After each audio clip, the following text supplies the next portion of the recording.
Namin mangampanya guys. Mangampanya na tayo. Anyway, time check natin alas 4 at pupuntahan namin yung kalapit na isla na Olanivan. Very sikat dito sa part ng Balot Island. Kaya naku, tara samahan nyo kami. Tingnan natin anong nandun. Wala muna tayong drone shot guys kasi na-delay yung drone natin pero okay lang. We will try to make the best out of everything.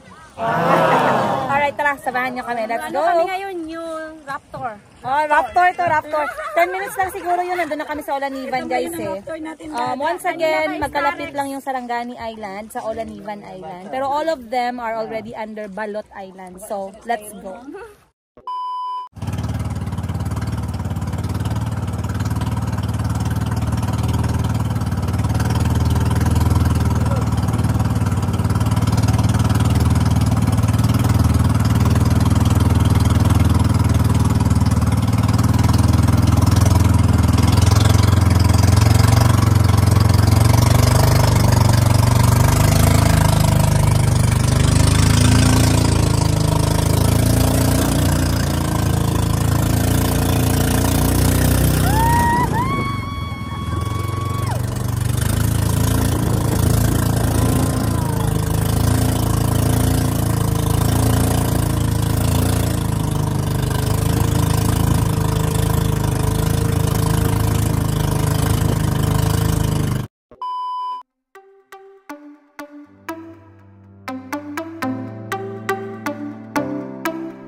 Olanivan Island.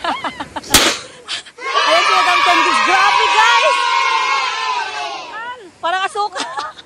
Wow! Legit! Talagang rocks as in. As in, grabe. Sobrang ganda ng ano nila, buhangin. Parang nasa ano tayo, parang nasa ano yung sa pinuntahan niyo. Parang nasa Sulu. Ay, sa ano, Bali. Yes, Bali at isa. Saan? Zanzibar. Zanzibar, yes! Pang international. Guys, check this out. Look at the beach here at Olanivan Island. This is amazing. Look at that. Look at that, you guys. Ay, bakuha lang parts. Kasi malubong ka do. Kabalo siya. Wow, grabe. Sobrang ganda, guys. Kayong kahit na wala kang planong mag-swimming, talagang mapapalangoy ka dito kasi sobrang ganda talaga ng tubig. It was 15 minutes away galing sa bahay nila Ate Buji. And look at this! Sunset! Sayang wala yung drone natin pero look at this, guys. The sunset is with us today here at Olanivan. And look at that. Gong, as in sunset, look! Wow, sunset. Thank you, Lord. Wow! Inhale naman! Dito tayo, dito tayo. Ate, dali, dali. 1, 2, 3. Inhale. Exhale. Inhale. Exhale. Wow, look at that. Huh? Gang, look. Maganda to sa pictorials ninyo ni Jerry. Dito na lang yung wedding niya.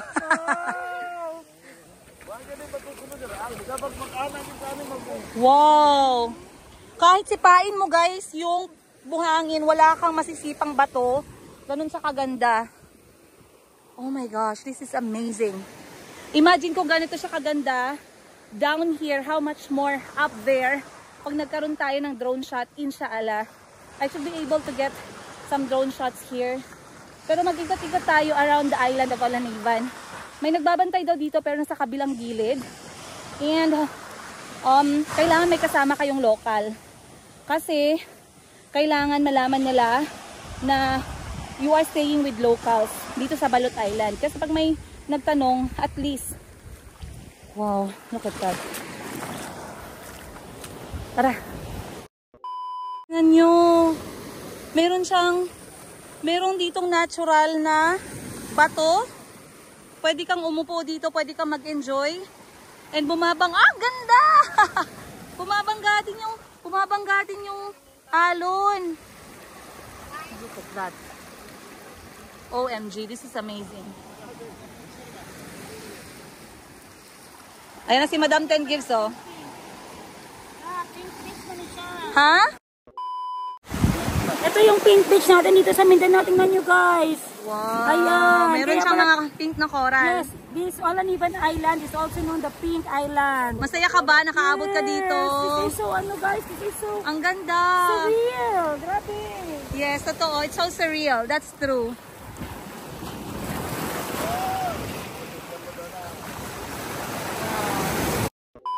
Next time, sir. Ugma, sir. Ugma. Pink coral, Naligurado. What? Is that the one? Hugasan daw. Wow! Dito pala siya galing. Dito pala siya galing. Oh yeah. Dito pala galing yung kulay pula. At saka kulay pink. Ito siya sa malapitan. Wow, ang ganda. Hindi ako nakakita ng ganito nung pumunta kami sa Sulu at Zamboanga. Dito lang sa Olanivan Island. Nadala siya ng alon eh. Ito pala yung famous na pulang coral reef. Ganda oh. Si Madam Ten Gives sobrang natuwa, sobrang na-excite sa nakita niya dito sa Olanivan Island. Talagang hindi siya makapaniwala na ganito kaganda sa malapitan. Kasi wala naman masyadong guys, wala masyado kami nakikitang videos ng Olanivan Island or ng Balot Island. Kaya nga gumagawa ako ng matataas na mga YouTube video para sa mga pupunta dito, magkaroon kayo ng idea kung gaano kaganda. Tingnan nyo guys. Wow! And perfect time yung pagpunta namin kasi alas 4 ng hapon, palubog yung araw. So this is going to be a very nice and serene moment here at Olanivan kasi sunset moment.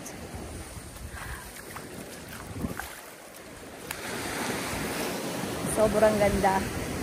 I fell in love one more time sa kagandahan ng Pilipinas. Wow! Look at that.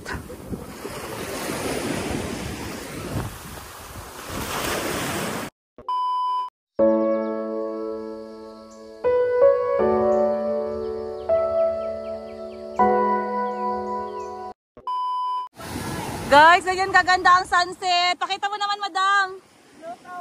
Look over here. Aha. Beautiful sunset. Nauubos si English ni madam. Naman pulo guys. Na-speechless siya.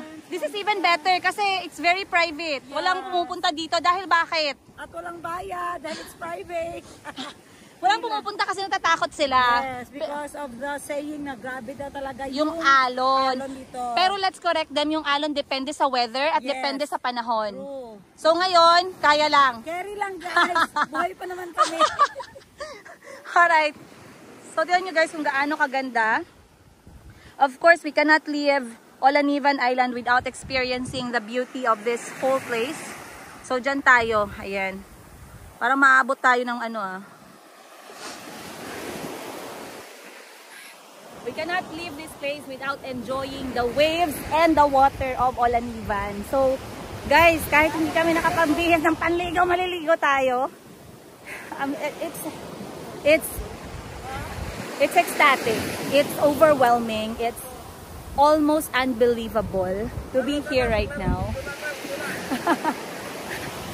Nice yun! Maganda dito guys, marami kang kasama, family, close friends, mga relatives mo at least. You can have your special moment here. You can have your bonding moments here with your siblings. This is an amazing place and must visit you guys. I swear you will not regret it. And at least once in your life, you can visit this place, Balot Island, you guys, Olanivan Island to be exact. And yeah, get out of your comfort zone and see this place for yourself.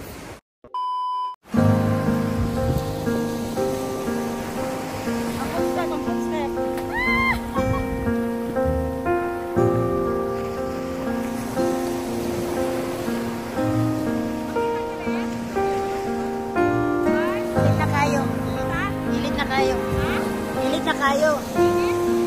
Gilid kayo.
Sumunod yung ibang pamilya ni Ate Buji guys, yung pambot ng tatay niya yung gamit. Woo! Woohoo! Madami na kami dito sa Olanivan. Ang ganda talaga ng sunset. Sobrang ganda ng sunset guys. Ito yung reason ba't kami nagta-travel together. Kasi kung matanda na kami guys, kung 70 na kami, papanoorin namin to. May uba na kami. At ngayon medyo kaya pa namin, so good. Pero ang ganda talaga ng sunset and it's such a blessing to witness this beauty, of course, kasi hindi lahat nagkakaroon ng chance to have this beauty. Yes. This is the floating island of the Mindanao. Wow. The Olanivan Island. Nice. And would you come back? I will. Times 2, times 2, times 2.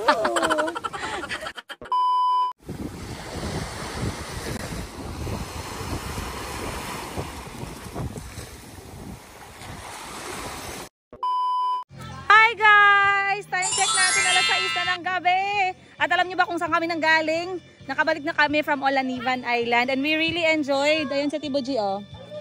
So guys, today it's time to Bumba Bumba. You ligo in the Bumba Bumba. Alright. So, yung source ng liliguan natin ngayon ay Poso. You guys all know, wala ka sa Pilipinas pag hindi mo na-experience yung Poso. And of course, sobrang aesthetic ng aming stay dito sa Balot Island dahil kami maliligo sa Poso, guys. Bombahan mo kami, hati mo. Kung ako'y mag-aasawa, ang pipiliin ko, anak ng taga-Bomba. Bomba siya. Bomba ako. Hey! Bombahay kami. Wow, very fresh. Dumaan kami dito, guys. Nakipag-marites kami sa kanilang mga isda. Pero maliligo na talaga kami. Let's go. Tara. Tara guys, let's go. Maliligo na ang mga lakwatsera. Mundeno na yung sangin, mundeno. Dito tayo, may poso. Eh? Wag ganyan pala ang poso. Bomba ka dito. Ay, okay. Ang layo ng bomba. So, nandun ang bomba, tapos lalabas yung tubig dito. Okay, very good. Pwede. Alright.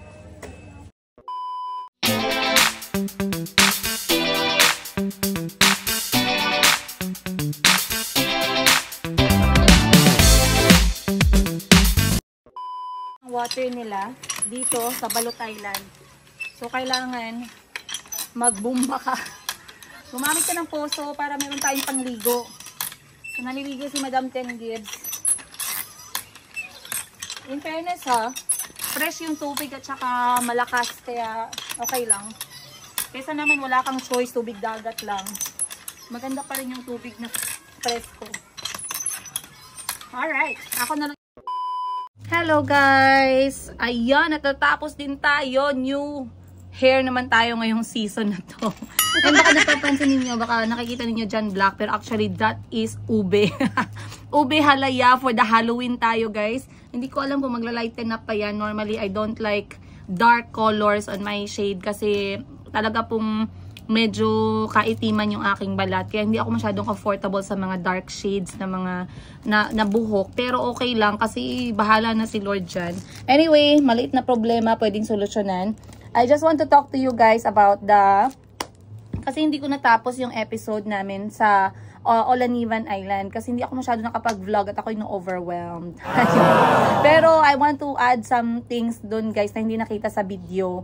Dahil nga kami ay nag-travel from bahay nila Ate Buji, which is nasa Sarangani Island, Patuco, Barangay Patuco, papunta ng Olanivan, which is around 10 to 15 minutes. Yung biyahe namin na yun guys, it was quite sa taga-isla kasi hindi sila natatakot eh. Alam niyo yung parang tinatawanan nila yung mga alon.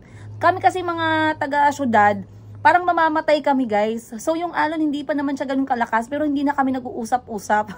Yung parang hindi na kami humihinga kasi baka mamaya mas nabigatan yung bangka kapag huminga kami. So anyway, mga 15 minutes lang yon. Medyo maalon siya ng konti. But like what you saw in the video guys, it was all worth it naman. Olanivan Island is such a heaven, I would say. I was so surprised how pristine and how, you know, how calming it was on the ground.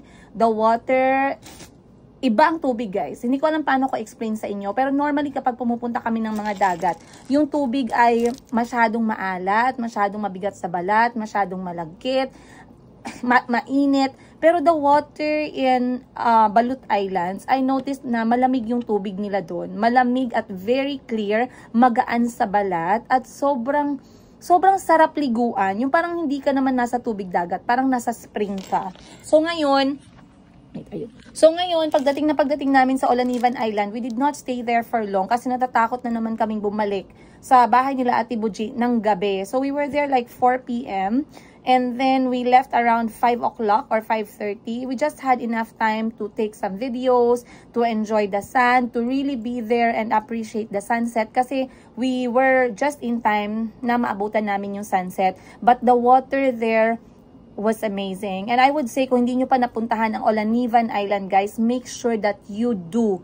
Kasi talagang abot kamay na natin siyang mga taga dito na side ng Jensan, kapag taga Davao kayo or somewhere, even if you are from Manila, from Luzon or from Visayas, please put Olanivan Islands, Balot Islands, Sarangani Islands in your travel goals kasi hindi kayo magsisisi.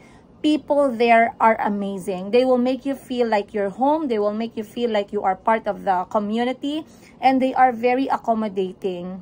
So for us, it was an amazing experience. Staying there for 1 hour at Olanivan Island, we discovered few things katulad ng it's not habituated. Actually, walang mga community doon. Pero there are people in charge para bantayan yung island. I believe very few people. Sila yung nagbabantay ng island, making sure na walang lumalabag sa whatever law they have.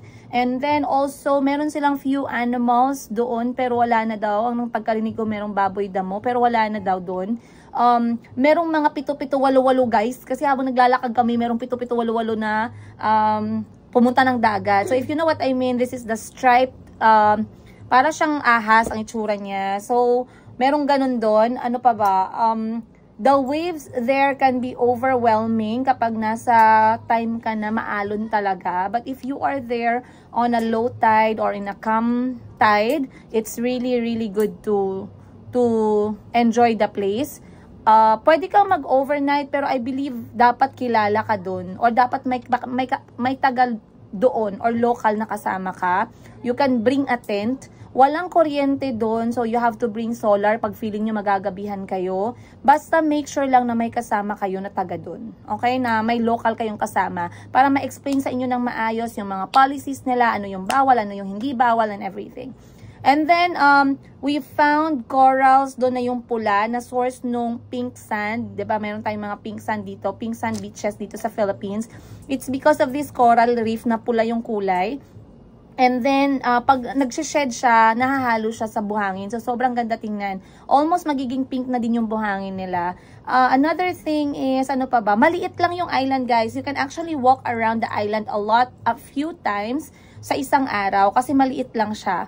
We got some drone shots and I'm going to play that for you guys in this episode, and I would love to share this with you guys. Of course, shout out sa nagpalipad ng ating drone, kay Parks. Maraming salamat. Kahit hindi ka kasali sa mga vlogs, alam mo ang mga ginagawa mo sa drone. Maraming salamat for the effort, and of course for editing that drone shot natin.